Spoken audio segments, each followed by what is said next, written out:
Hello and welcome to Ninja Prep. This is Kapil Goyal, your educator and mentor for PG physics. तो जैसा कि मैंने आपको कहा था कि पंजाब का जो लेक्चरर कैडर का एग्जाम है उसमें सोर्स के फॉर्म में आप जो पंजाब यूनिवर्सिटी चंडीगढ़ है उसका एमएससी एंट्रेंस एग्जाम के जो पेपर है, प्रीवियस ईयर पेपर, उनको अगर आप यूज करें, उनके क्वेश्चंस को आप करें तो आपको काफी हेल्प मिल सकती है।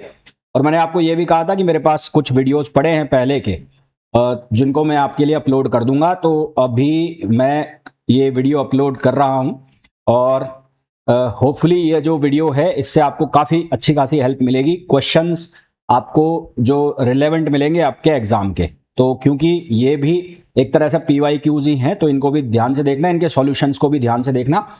वीडियो पुराने हैं पर समझ में आपको आ जाएंगे, है ना। तो और प्लीज वीडियो को लाइक जरूर कर देना, चैनल को सब्सक्राइब जरूर कर देना।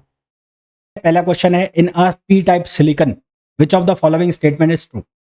पी टाइप सिलिकॉन के लिए इनमें से कौन सा स्टेटमेंट ट्रू है। मतलब पी टाइप का जो सेमीकंडक्टर बनता है उसमें माइनॉरिटी चार्ज कैरियर कौन होंगे और मेजॉरिटी कौन होता है। तो इलेक्ट्रॉन्स आर माइनॉरिटी कैरियर्स और ट्राइवेलेंट एटम्स हैं जो वो डोपेंट का काम करते हैं, है ना। भाई जब हम पी टाइप की बात करते हैं, पी टाइप सेमीकंडक्टर की बात करते हैं, तो पी टाइप कौन सी है, ट्राइवेलेंट है। पी टाइप जो है वो ट्राइवेलेंट होते हैं, तो वहां पर जो डोपेंट का काम करते हैं वो कौन करते हैं, ट्राइवेलेंट करते हैं। यहाँ पर होल्स मेजोरिटी में होते हैं जबकि इलेक्ट्रॉन्स किस में होते हैं, माइनॉरिटीज में। तो इसका जो करेक्ट आंसर आ जाएगा वो आ जाएगा ऑप्शन डी। ऑप्शन डी जो है वो इसका करेक्ट आंसर आ जाएगा, सी सॉरी, करेक्ट आंसर आ जाएगा। मेजोरिटी में इलेक्ट्रॉन्स होंगे नहीं, माइनॉरिटी में होंगे, पेंटावेलेंट का यहाँ रूल नहीं है। तो यहाँ पर मेजोरिटी में जो इलेक्ट्रॉन्स है वो किस में है, माइनॉरिटी में।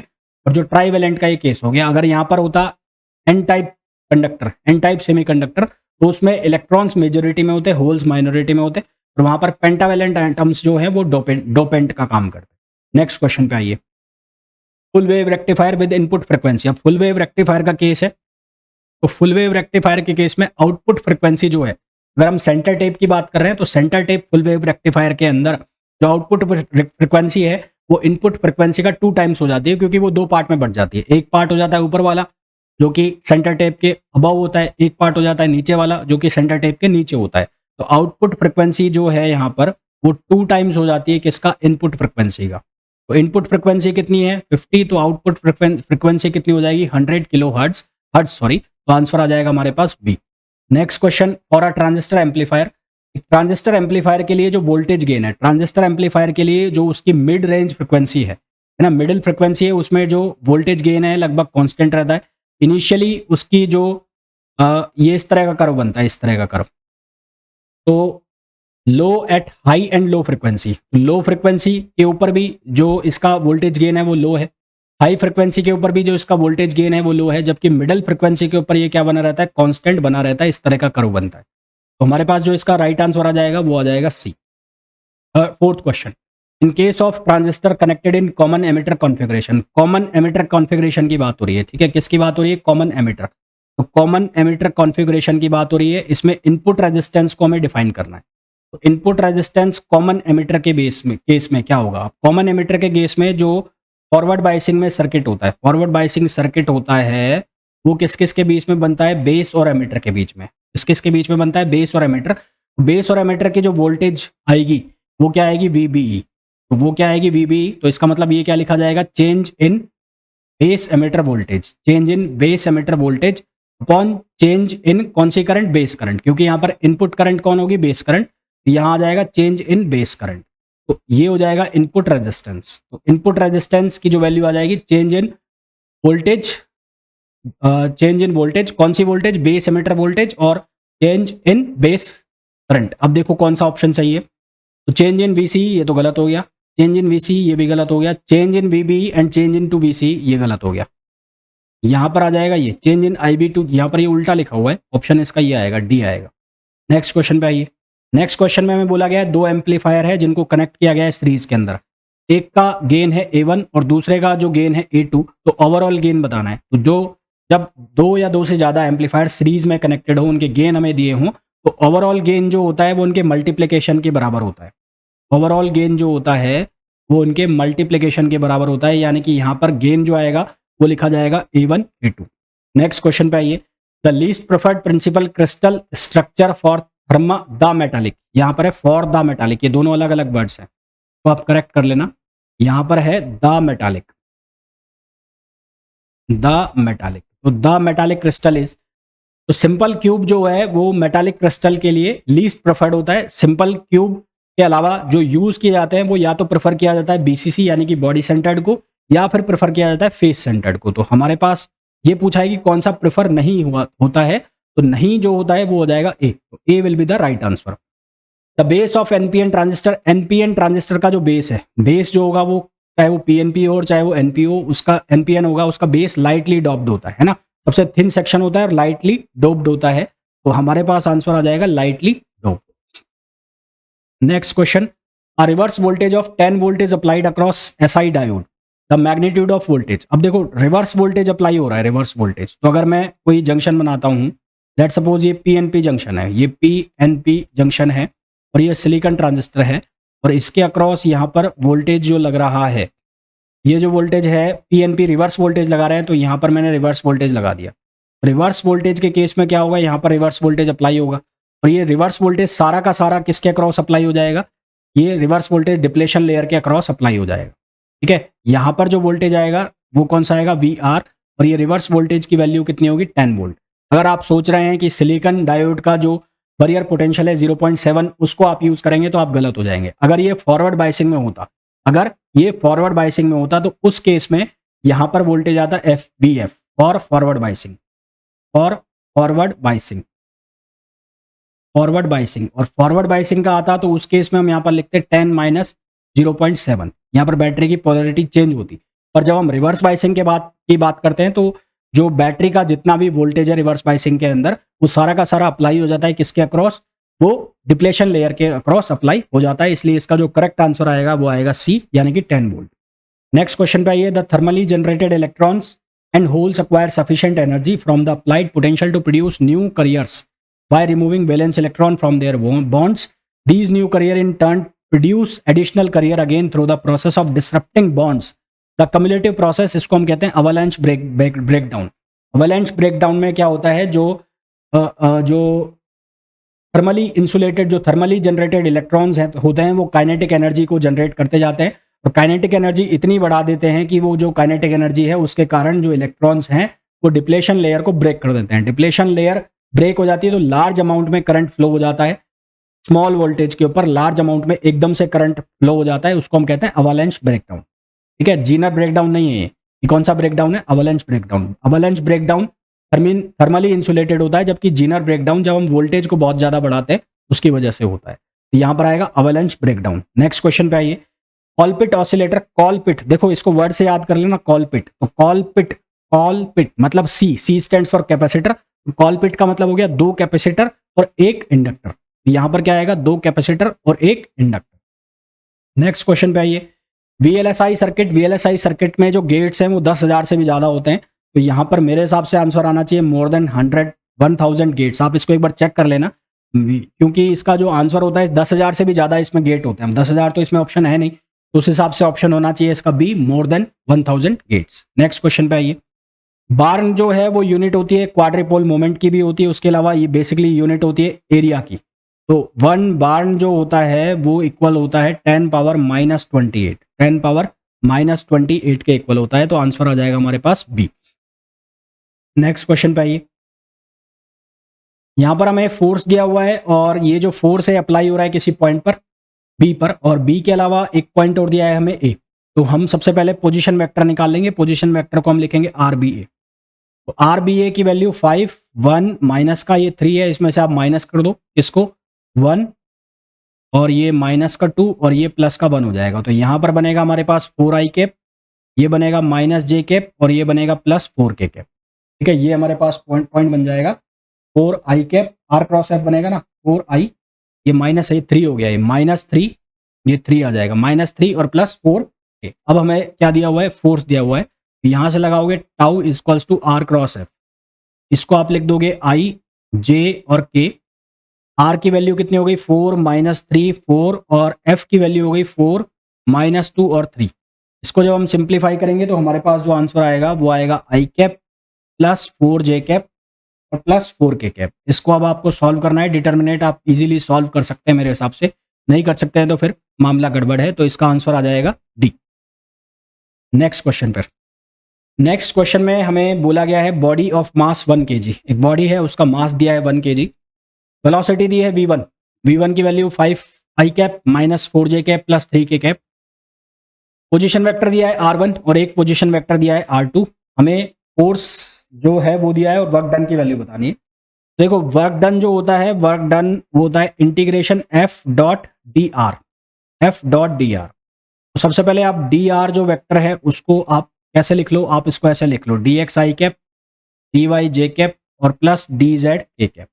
अब इनका डॉट प्रोडक्ट आप सॉल्व कर दो, तो एफ की जो वैल्यू है उसके अकॉर्डिंग डॉट प्रोडक्ट सॉल्व करोगे तो ये लिखा जाएगा 2dx, डॉट प्रोडक्ट कर रहा हूं मैं, फिर ये लिखा जाएगा माइनस 3dy और प्लस ये लिखा जाएगा 4dz। अब यहाँ पर आप दो पॉइंट्स कौन कौन से हो गए, r1 से r2, तो ये हो गया 4, 6, -2 और ये वाला जो पॉइंट हो गया ये हो गया 5, 8, 1। तो यहाँ से यहाँ तक आप इसको क्या कर दो, इंटीग्रेट कर दो। यहाँ पर वेलोसिटी का कोई यूज़ नहीं है, आपको कंफ्यूज करने के लिए दिया हुआ है। यहाँ जब हम इसको सॉल्व करेंगे तो हमारे पास आंसर आएगा 8 जूल। तो सॉल्व करने पर हमारे पास आंसर आएगा 8 जूल, जो कि मैंने लिखा भी हुआ है 8 जूल इसका आंसर आ जाएगा। ठीक है, 8 joule which is option A. Next question पे आइए। अल्टरनेटिंग करंट हमें दी है, हमें mean root mean square value बतानी है, IRMS की वैल्यू बतानी है। IRMS किसके बराबर हो जाएगा, I0 अपॉन √2। इसका I0 निकालना है, I0। इसका I0 आप कैसे निकालोगे, अंडर रूट 3 स्क्वायर, यानी कि जो एम्पलीट्यूड दिया हुआ है उसका स्क्वायर करना है और यहाँ पर 1 का स्क्वायर। √3 का स्क्वायर कितना आएगा 3 और ये 1, तो ये हो जाएगा अंडर रूट 4 और यहाँ पर आएगा 2, तो ये बनेगा 2 अपॉन √2 और इसको सॉल्व करके हमारे पास आंसर आएगा √2 विच इज ऑप्शन सी। तो ऑप्शन सी इसका करेक्शन दिया है। इस फंक्शन के लिए हमें पार्टिकल की पोजीशन के लिए उसकी एक्सपेक्टेशन वैल्यू निकालनी है। एक्सपेक्टेशन वैल्यू कैसे हम निकालेंगे, ये एक्सपेक्टेशन वैल्यू का हमारे पास फॉर्मूला आ गया और इसमें हम इसको इस तरह से लिखेंगे जहाँ से इसकी लिमिट दी हुई है 0 से 1, ये कंजुगेट ट्रांसपोज कंजुगेट कर दिया, ये हमारे पास आ गया ऑपरेटर। कौन सा ऑपरेटर, पोजीशन ऑपरेटर। तो पोजीशन ऑपरेटर को मैंने लिख दिया x ऑपरेटर के साथ और यहाँ पर आ गया फंक्शन और ये लिख दिया मैंने dx और उसके बाद नॉर्मलाइजेशन के लिए 0 से 1 और ये साई स्टार और ये साई और dx। इसको काट नहीं दे रहा है, आप कहीं सोचो कि इसको ऊपर नीचे ऐसे कट कर देंगे तो ऐसा नहीं होगा। अब वैल्यू रखो, वैल्यू रखोगे तो ये बन जाएगा ए स्क्वायर, जो पोजीशन ऑपरेटर होता है उसकी वैल्यू में कोई चेंज होगा नहीं, तो यहाँ से ये बन जाएगा 0 से 1 और ये बन जाएगा x क्यूब dx, ये बनेगा x क्यूब dx। ठीक है, राइट। ये क्या बन जाएगा, ये बन जाएगा x क्यूब dx और यहाँ पर क्या वैल्यू बन जाएगी a स्क्वायर 0 से 1 और ये बन जाएगा x स्क्वायर dx। इसको हम सिंप्लीफाई करेंगे, a स्क्वायर ये हो जाएगा x पावर 4 अपॉन 4 और ये हो जाएगा a स्क्वायर ये हो जाएगा x क्यूब अपॉन 3। 0 से 1 लिमिट है तो यहाँ हमने लिमिट लगा दी 0 से 1, तो ये भी हमने लिमिट लगा दी 0 से 1। तो यहाँ से हम इसको सिंप्लीफाई करेंगे तो ये वैल्यू हमारी आ जाएगी 3/4। यहाँ से हम सिंप्लीफाई करेंगे तो ये वैल्यू आ जाएगी हमारे पास 3/4 which is option C. Option C इसका करेक्ट आंसर हो जाएगा। नेक्स्ट क्वेश्चन पे आइए, the value of divergence of curl of vector. हमें पूछा है divergence of curl of vector की वैल्यू क्या होती है, तो ये होती है 0। ठीक है, ये आइडेंटिटी है एक, तो ये वैल्यू क्या होती है 0 होती है। नेक्स्ट क्वेश्चन पे आ जाइए। For level lasers are preferred because their population inversion can be achieved only under intense pumping condition. Population inversion can be easily achieved and also sustained। ये चेक कर लेना, मेरे हिसाब से इसका आंसर सी होना चाहिए, फिर भी आप चेक कर लेना इसको, है ना, चेक कर लेना इस क्वेश्चन को। नेक्स्ट क्वेश्चन पे आइए। The relationship between the energy and momentum of massless particle. Massless particle का बताना है तो एनर्जी का जो हम रिलेशन पढ़ते हैं रिलेटिविस्टिक थ्योरी में वो होता है p² c² plus m0 square c⁴। अब मास लेस है यानी कि इसकी वैल्यू 0 कर दी, P इक्वल्स टू हो गया PC। तो हमारे पास which of the following heat loss is primarily not due to convention. जो बल्ब है उसके अंदर जो हीट लॉस है वो रेडिएशन की वजह से होता है, ना कि कन्वेंशन की वजह से। तो करेक्ट आंसर इसका आ जाएगा C। तो नेक्स्ट क्वेश्चन, एडियाबैटिक एक्सपेंशन के अंदर जो एक्सपेंशन जब प्रोसेस होता है उसके अंदर टेम्परेचर लॉस होता है, तो टेम्परेचर जो है उसका गिरेगा। एडियाबैटिक एक्सपेंशन होगा जब भी टेम्परेचर गिरेगा, वहां पर टेम्परेचर बहुत कम हो जाएगा। तो एक्सप्रेशन जो इसका सही ऑप्शन आ जाएगा। क्वेश्चन है, उस पहले क्वेश्चन के अंदर हमें बोला गया है the ratio of axial and equatorial electric field. तो एक्सियल इलेक्ट्रिक फील्ड का जो फॉर्मूला होता है एक्सियल इलेक्ट्रिक फील्ड का, वो होता है 2kp/r³, जहां पर p जो होता है वो होता है डायपोल मोमेंट। और अगर मैं इक्वेटोरियल के लिए बात करूं, इसके लिए बात करूं इक्वेटोरियल, इक्वेटोरियल इलेक्ट्रिक फील्ड के लिए जो फॉर्मूला होता है वो होता है KP अपॉन आर क्यूब। हमें इन दोनों का रेशो पूछा है, तो हमें रेशो पूछा गया है एक्सियल अपॉन इक्वेटोरियल ना, हमें रेशो पूछा गया है एक्सियल अपॉन इक्वेटोरियल, तो ये आ जाएगा सीधा सीधा आंसर आ जाएगा सेक 2। तो ये आपको तभी ये क्वेश्चन सॉल्व कर सकते हैं जब आपको फॉर्मूला याद है ना। तो बहुत सिंपल सिंपल से क्वेश्चन है, फॉर्मूला बेस्ड क्वेश्चन है, फॉर्मूला आपको याद होने चाहिए। नेक्स्ट क्वेश्चन में बोला गया है two streams of electrons moving parallel. तो इलेक्ट्रॉन्स की दो स्ट्रीम्स जा रही हैं, एक दूसरे के पैरेलल जा रही हैं, तो ये भी इलेक्ट्रॉन्स है, ये भी इलेक्ट्रॉन्स है, तो सेम चार्ज हो गए। तो सेम चार्ज हमें बहुत अच्छे से पता है एक दूसरे को क्या करते हैं, रिपेल करते हैं, है ना। तो सेम चार्ज एक दूसरे को क्या करेंगे, वो एक दूसरे को रिपेल करेंगे, तो आंसर हमारे पास क्या आ जाएगा, बी। तो correct option is B. Next question पे आइए। फेरोमैग्नेटिक मटेरियल वो मटेरियल होते हैं जिनकी जो सस्पेक्टेबिलिटी है, सस्पेक्टेबिलिटी का मतलब है काई की वैल्यू, सस्पेक्टेबिलिटी जिनकी बहुत ज़्यादा होती है, तो काई ग्रेटर देन 1 जिनका हो, उनको हम क्या कहते हैं, उनको हम कहते हैं फेरोमैग्नेटिक मटेरियल। तो हमारे पास जो आंसर आ जाएगा large positive value of susceptibility. Next question पे आइए। इलेक्ट्रिक डायपोल जो है वो यूनिफॉर्म इलेक्ट्रिक फील्ड के अंदर रखा गया है। तो देखो मान लो ये एक आपके पास यूनिफॉर्म इलेक्ट्रिक फील्ड है, यूनिफॉर्म इलेक्ट्रिक फील्ड का मतलब जो पोजीशन इंडिपेंडेंट हो, जो पोजीशन पर डिपेंडेंट ना हो, उसको हम कहते हैं यूनिफॉर्म इलेक्ट्रिक फील्ड। तो ये हमने मान लिया यूनिफॉर्म इलेक्ट्रिक फील्ड है और इसको हम ई से डिनोट कर रहे हैं। हमारे पास ऐसे कोई डायपोल रखा हुआ है, यहाँ इसकी लेंथ है L, यहाँ पर इस पर एक चार्ज है और यहाँ पर एक चार्ज है। हमें ये बहुत अच्छे से पता है कि डायपोल के ऊपर जो चार्ज होते हैं उनका मैग्नीट्यूड सेम होता है और उनका नेचर अपोजिट होता है, यानी कि अगर ये माइनस क्यू है तो ये प्लस क्यू है। तो इसका मतलब इसके ऊपर जो फोर्स लगेगा वो लगेगा क्यू ई और वो इलेक्ट्रिक फील्ड की डायरेक्शन में होगा। इसके ऊपर भी फोर्स लगेगा क्यू ई पर वो इलेक्ट्रिक फील्ड के अपोजिट डायरेक्शन में होगा, क्योंकि ये हो गया नेगेटिव। तो यहाँ से आप साफ साफ देख पा रहे हैं कि दोनों जो फोर्स हैं वो दोनों मैग्नीट्यूड में इक्वल है। लेट सपोज एक F1 है और एक F2 है, दोनों मैग्नीट्यूड में इक्वल है, पर अगर नेट फोर्स की वैल्यू निकाली जाए तो वो आ जाएगी 0। क्यों आ जाएगी, क्योंकि दोनों एक दूसरे के ऑपोजिट डायरेक्शन में हो गए। अब ये दोनों के बीच में एक परपेंडिकुलर डिस्टेंस हो गई और दो पैरेलल फोर्स है उनके बीच में परपेंडिकुलर डिस्टेंस है, तो वो मिलकर क्या बना देते हैं, कपल बना देते हैं। कपल बना देते हैं तो इसका मतलब यहाँ पर क्या आ जाएगा, टॉर्क, और टॉर्क की वैल्यू कितनी हो जाएगी, P क्रॉस ई। टॉर्क की वैल्यू कितनी हो जाएगी, P क्रॉस ई, यानी कि PE साइन थीटा। तो यदि कोई डायपोल यूनिफॉर्म इलेक्ट्रिक फील्ड के अंदर रखा हुआ है तो उसमें केवल और केवल टॉर्क आएगा। और अगर यहाँ पर होता नॉन यूनिफॉर्म इलेक्ट्रिक फील्ड ना, अगर यहाँ पर होता नॉन यूनिफॉर्म इलेक्ट्रिक फील्ड तो उस केस में यहाँ पर टॉर्क भी आएगा और साथ ही साथ फोर्स भी आएगा। और अगर यहाँ पर यूनिफॉर्म इलेक्ट्रिक फील्ड है तो यहाँ पर केवल और केवल क्या आएगा, टॉर्क आएगा। नेक्स्ट क्वेश्चन पे आइए। एक बार मैग्नेट है, बार मैग्नेट, ये बार मैग्नेट है, इसके दो पोल है, एक नॉर्थ पोल और एक साउथ पोल, इसको बीच में से कट कर दिया। तो इसकी जो पोल स्ट्रेंथ है यहाँ पर जो होता है वो पोल स्ट्रेंथ है, तो पोल स्ट्रेंथ जो है इसकी वो अनचेंज रहेगी, यानी कि आप इसको कट कर दोगे तो वापस से वो पोल बन जाएंगे। ये बन जाएगा नॉर्थ पोल, ये बन जाएगा साउथ पोल, ये बन जाएगा नॉर्थ पोल, ये बन जाएगा साउथ पोल। तो इसकी जो पोल स्ट्रेंथ है, पोल स्ट्रेंथ वो क्या रहेगी, अनचेंज रहेगी। ठीक है, पोल स्ट्रेंथ अनचेंज रहेगी। हालांकि अगर हमें कहा जाए कि मैग्नेटिक मोमेंट जो है वो इसका क्या हो जाएगा, हाफ हो जाएगा, क्योंकि जो इसकी लेंथ है वो हाफ हो जाएगी, तो इसका मैग्नेटिक मोमेंट हाफ हो जाएगा। मैग्नेटिक मोमेंट ठीक उसी तरह से जिस तरह से डायपोल मोमेंट, चार्ज इनटू उनके बीच की परपेंडिकुलर, उनके बीच की डिस्टेंस, इसी तरह से मैग्नेटिक मोमेंट क्या होता है, मैग्नेटिक पोल स्ट्रेंथ इनटू उनके बीच की डिस्टेंस।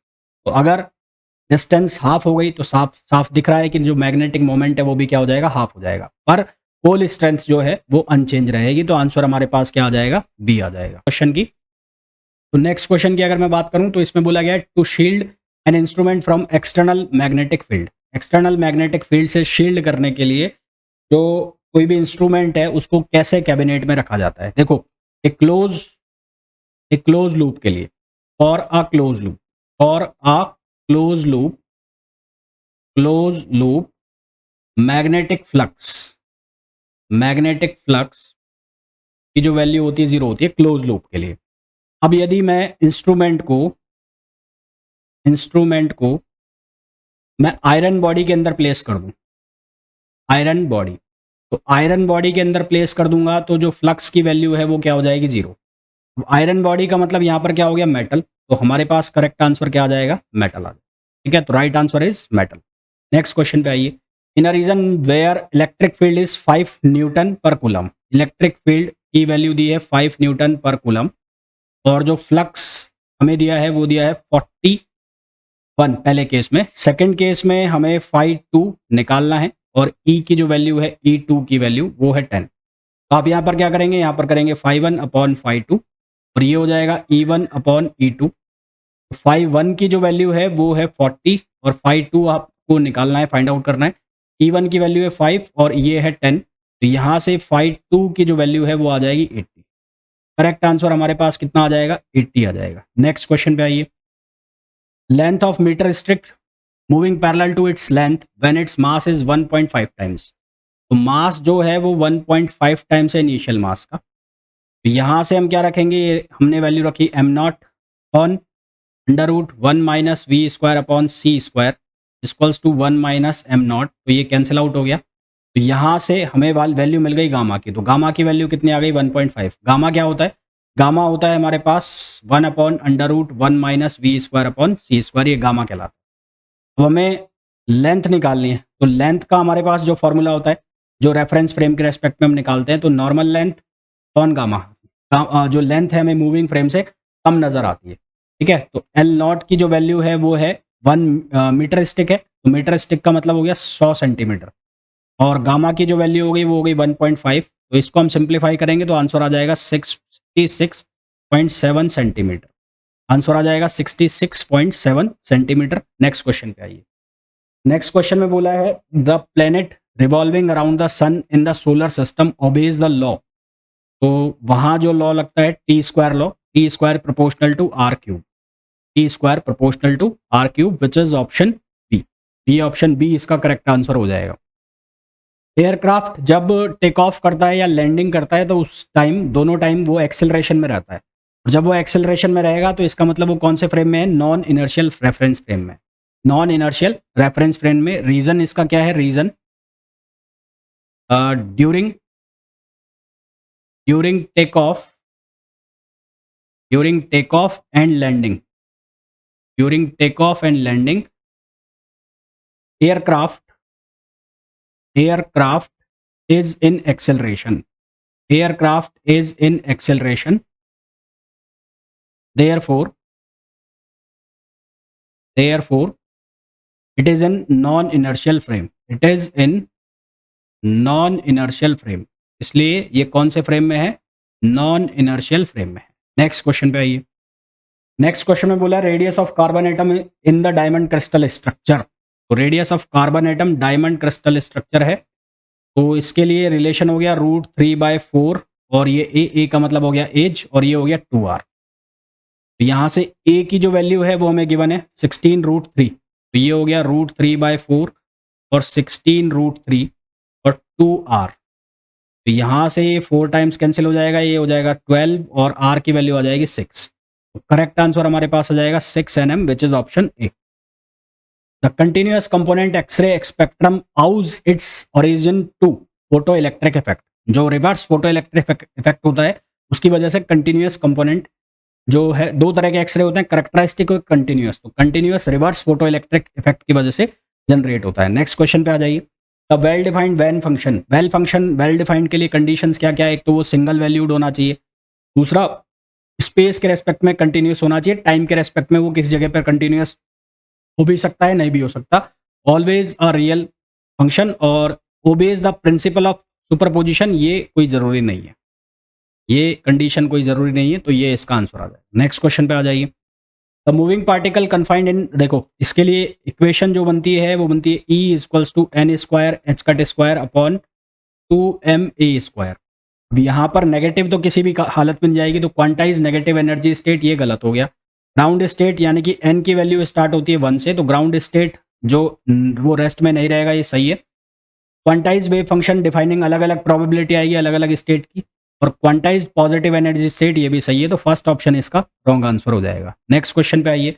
यहाँ पर हमारे पास 5 तरह की एनर्जी होती है, एक होती है सरफेस, एक होती है असिमेट्रिक, एक होती है कूलम, के अलावा एक एनर्जी होती है, एक मिनट रुकना, एक होती है पेयरिंग एनर्जी और एक होती है कूलम एनर्जी, लिख लिया मैंने, वॉल्यूम एनर्जी है ना, वॉल्यूम एनर्जी और एक होती है हमारे पास पेयरिंग एनर्जी। ये हाइजेनबर्ग एक्सचेंज एनर्जी यहाँ पर नहीं होती, तो ये रॉन्ग आंसर हो जाएगा। नेक्स्ट क्वेश्चन पे आइए। For the alpha decay from natural radio nuclide which of the following. अब ये अल्फा डीके का क्वेश्चन है जिसमें अल्फा डीके 200 से ऊपर जितने भी न्यूक्लियाई हैं जिनका मास नंबर 200 से ज़्यादा है, सब में अल्फा डीके होगा। उसके बाद energetic alpha particle are emitted.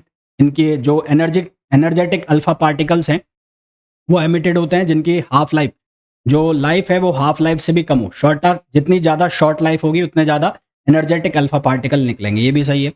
उसके बाद the emission of alpha particle takes place following tunneling of barrier, तो ये भी सही है। तो इसका मतलब सी ऑप्शन जो है इसका वो गड़बड़ है।